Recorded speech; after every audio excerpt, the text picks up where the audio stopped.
Okay, start the synthwave. Start this. Hello, friends. I'm Sleepy Cat. Let's talk about something I meant to go over in my last video, and I totally forgot.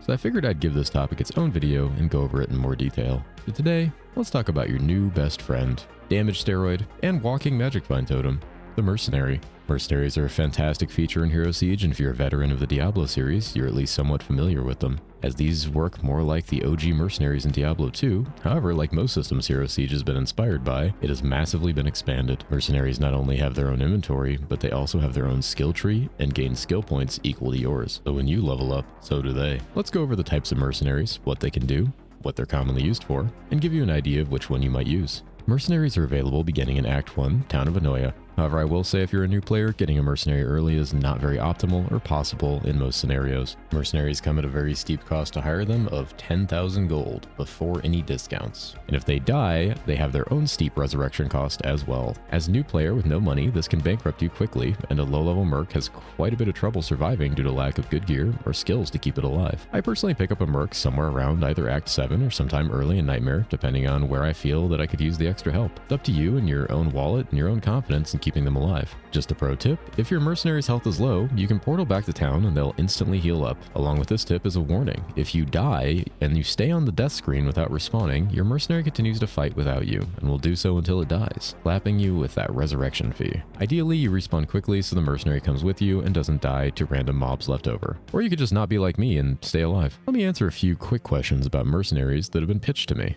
Yes, you get a discount on the price of hiring mercenaries and resurrecting them by being in a guild that has achieved the correct rank of 30 for mercenary contract, lowering the price by 10%. Yes, guilds are a thing in this game, and they're kinda nice. They offer a wide array of bonuses. No, mercenaries' gear is not lost when they die. They keep it. In fact, they keep it even if you hire a different type of mercenary. If I go and hire an archer while my knight is fully equipped, if I later go back and rehire my knight, he will still have all the gear I put on him, and the archer will have all the gear I put on her. Their gear is individually saved across the mercenaries. And yes, the big one, magic find. Their magic find always affects you when they are alive. We'll touch on this a bit later when we talk about gear. First off, in Act 1, we have the Knight Mercenary, a frontline physical fighter with abilities centered around stuns, slows, taunts, and defense. Like all mercenaries, he can equip a helmet, armor, and a shield if using a one-handed weapon. He's also able to use two-handed melee weapons of all sorts. The Knight is a good mercenary to have for frontline padding early in the game, if you're perhaps a caster or want to focus the fire of enemies elsewhere on the front lines.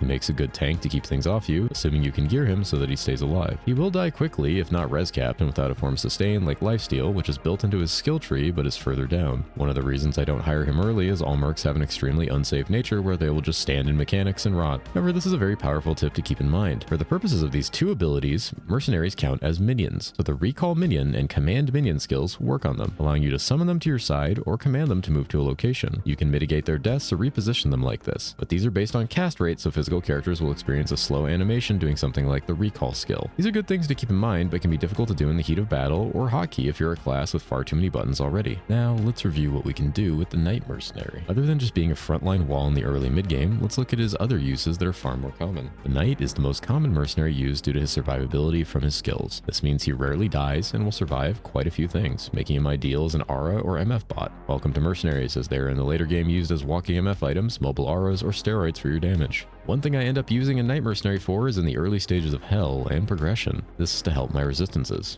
How? That requires a very specific rune and rune word. The rune we need is Chi, and it's for Aurora's Might, which is Human Ko Chi. As a 3-socket rune word, ideally on a one-handed sword or mace, this rune word offers the advantage of Lunar Aura, an aura that gives 2% to all resistances per level of the aura, as well as 2% attack rating per level of the aura, and additive arcane damage. This, depending on the role, can be a massive boost to your resistances, which you most likely will be in desperate need of when progressing through early Hell difficulties, and in even as early as Nightmare. Human and Ko are pretty common, but Chi is a high rune, and though it's the lowest rank of the high runes, it's still very unlikely that you're going to see one for a while, especially before Hell difficulty. So if you're in trade, it's a worthwhile purchase. In SSF or blood packs, you'll have to hope and pray that you get one or a friend gets one. Once you have the 3 runes and a 3-socket one-handed mace or sword, you can make Aurora's Might and pull the slot machine hoping for a good roll on the aura. Not uncommon for people to purchase multiple sets of runes to continually empty the sockets using the cube recipe that requires 2 Sao runes and and 1 perfect gem, and then redoing the rune word. This can get expensive, but when you consider each level is 2% to all resistances, the difference between a level 12 aura and a level 21 aura becomes apparent. This turns your mercenary into a walking aura bot to keep you stacked with resistances. Though be warned, if you are someone who moves fast or teleports, you'll likely outpace your mercenary before you hit the specified distance for mercenaries to auto-teleport to you, meaning there will be gaps in your defense for a second or two that could lead to a very surprising death to elemental damage. You also need your mercenary to stay alive, because if he dies, you lose the aura. This means you want at least some decent gear with resistances, life, and damage reduction to magical or physical. These can be anything from mythics to satanics, but early game you're probably just slapping whatever you get on them. Here's how I set up my mercenary for survivability. This is just the way I do it to keep them alive, taking a few abilities for slows and stuns and maxing out all damage reduction, dodge, armor, and lifesteal. Next up is the archer. This mercenary is in Act 3, hired in the village of Meowcenaries,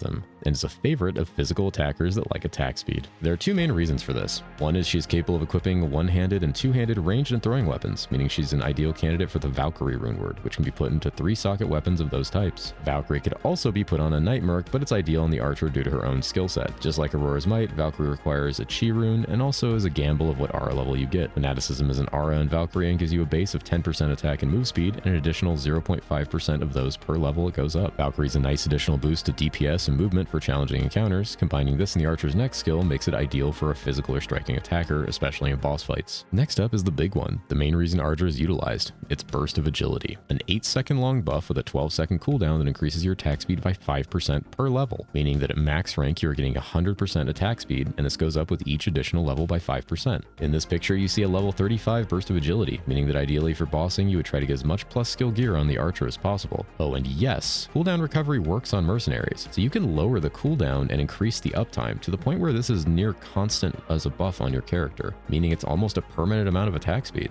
Though she is an AI and will sequence her moves between abilities before using it. Ideally, you don't want her to have any other abilities than her auto attack if possible. If she has no other abilities, she's more than likely to buff you with Burst of Agility the moment it comes off cooldown. As with the Knight, you'll want decent gear with damage reduction to keep her alive, as you lose your aura and her buff if she dies. Here's the setup I use for the archer when bossing for raw damage. I take no abilities other than Burst of Agility, so she will always use it as the cooldown comes up. I also take things like crit damage, life gain on hit. Next up is the Magister Mercenary, hired in Act 6 at Dawn's Chapel. This mercenary is more for the casters, as it offers powerful magic damage % buff that scales its duration and damage bonus with level. Also a cooldown reduction passive it has, so that it can further reduce the cooldown on this by itself as you stack more plus skill on it. This means plus skill and cooldown recovery items are very good for this character. I don't use this mercenary often, as I haven't played enough endgame casters where I need it for bosses by the time I get to them, but I can easily see it being extremely powerful, as you can get a high if not near permanent uptime on this buff with enough plus skills and cooldown recovery. The setup I use is just purely based around this buff, though the mercenary does have other things like slows and small arcane break ability that is beneficial to arcane casters, though I find most of them would probably have their own source of arcane break at a higher percentage than this by the time they would use the mercenary, just from sub-skill trees. It is something to keep in mind if you're an arcane caster going through the campaign. Here's the setup that I use for the Magister. This is a quick one and just involves the cooldown reduction they have, their ability to buff your magic damage, as well as some mana replenishment and some skills to just fill it out. So let's talk about gearing. While there are solid bossing setups I'll briefly touch on for the Knight and Archer, I'm not as familiar with the Magister, and someone else could possibly enlighten me on that. Primary use of mercs at endgame is usually magic find. Since all magic find and mercenary gear is added directly to the player as long as they're alive, you'll want to maximize this as soon as possible for pure farming. But before magic find, let's talk about bossing gear. A lot of people opt to equip their mercenaries specifically for doing inferno level bosses, especially things like Gabriel or Amun-Ra, to make them easier and push themselves to breakpoints where they don't have to deal with mechanics. For the Knight Merc,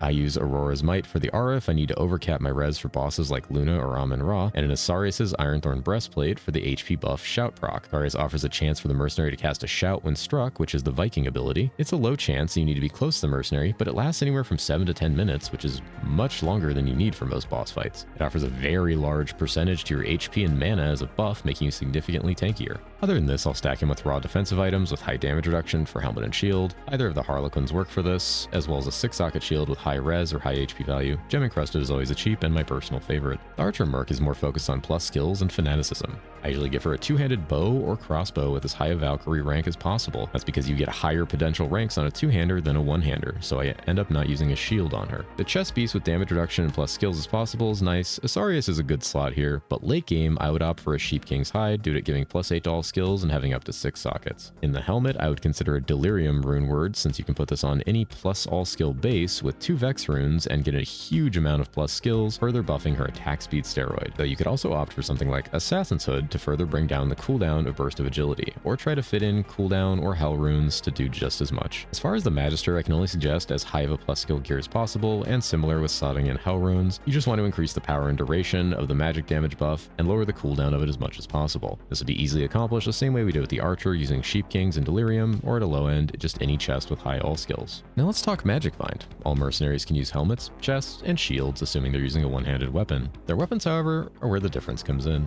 Knights can use the majority of physical attacking weapons, archers are bows and guns and throwing weapons, and Magister I believe is caster weapons, and potentially daggers. People mainly use the Knight Merc for their Magic Find due to his extreme survivability, so we'll use him as a reference for potential gear, as the others provide damage, but he tends to just live. And if you're hard stacking Magic Find, that's really all you care about for the most part. Though most of this gear outside the weapons can be used on all 3 mercenaries. Weapons at the low end, we're looking at Sacred Whip, a great weapon with inherent Magic Find and up to 4 sockets for Ist runes, your new best friend. I'll be mentioning these runes a lot from here on out. Next up would be Ceremonial Dagger, a nice flat rolled amount of MF and up to 2 sockets. These sockets are empowered, they glow, you'll see it on the graphic. An empowered socket means it gets 1.5 times the modifier, buffing whatever rune or jewel or anything you put in it. At the top tier is Death's Mirror, with up to 3 sockets and up to 40 built-in Magic Find. This can be very expensive, but is also extremely powerful for Magic Find on your mercenary. Armor, we can start on the low end with things like Empire of Military Plate or Upi's Sweet Shirt, both with Magic Find as life and potential sockets for Ists. Mystique Allure with MF based on level, all skills, and up to 2 sockets for Ist runes. At the high roller end of craziness is Babylon's Fall, an extremely expensive rune word for 4 socket chest pieces that has 2 angelic runes which are excessively rare or expensive. This item is so costly on trade that you know the kind of person that's buying it, and if you're crazy for MF and really want to farm, this is the top tier of Magic Find chest you can get for your Merc and or yourself. Helmets, you are looking at Harlequin's Crest as an incredible all-rounder with a variable Magic Find roll and up to 2 sockets for Ist runes, followed in power by its heroic counterpart, and on top of that is the Bucket, a helmet with MF on level, rolled MF, and up to 5 sockets for Ist runes, an insane item for Magic Find. Shields have a lot of options. Raw MF, you have Den Glider In with up to 20 MF, Novice's Tower with up to 20 and 4 sockets, my personal favorite, Gem Encrusted with 6 sockets for Is, and tons of defensive stats, and top tier expensive boy, Leprechaun's Greed with based on level Magic Find, rolled Magic Find, and up to 5 sockets for Ist runes. You can see based on the items how crazy mercenary Magic Find can get. It can put so much extra Magic Find into your character that can drastically affect your drops. Keep in mind though, Magic Find is still a roll. It's not a guarantee. You're just increasing the chance that the item is good. Hopefully this shines a little bit of light on mercenaries, what they do, where to get them, how to utilize them at early game and end game, and you come out the other side realizing you have available to you a constant companion to assist you in battle, buff your damage, your defenses, and mostly increase your chance to get loot. Since we talked so much about Magic Find, I'm going to leave a link in the description to Graxy's new video he recently posted explaining how Magic Find works, as he's an incredible source of knowledge on more in-depth mechanical subjects like this and has a lot of great information on his channel as well about builds, starters, and just great things overall. Thank you so much for all the support, the comments, the likes, the subs, and thank you all for stopping by my Twitch channel while I'm live to hang out and say the videos were helpful to you. It means the absolute world to me to see as a relatively new cat to YouTube and streaming that so many people are sharing all their love and support for the content I'm putting out for this game, which is one of my favorite games to play. Hope you all have a wonderful day. I'm Sleepy Cat, and I'm tired. Good night.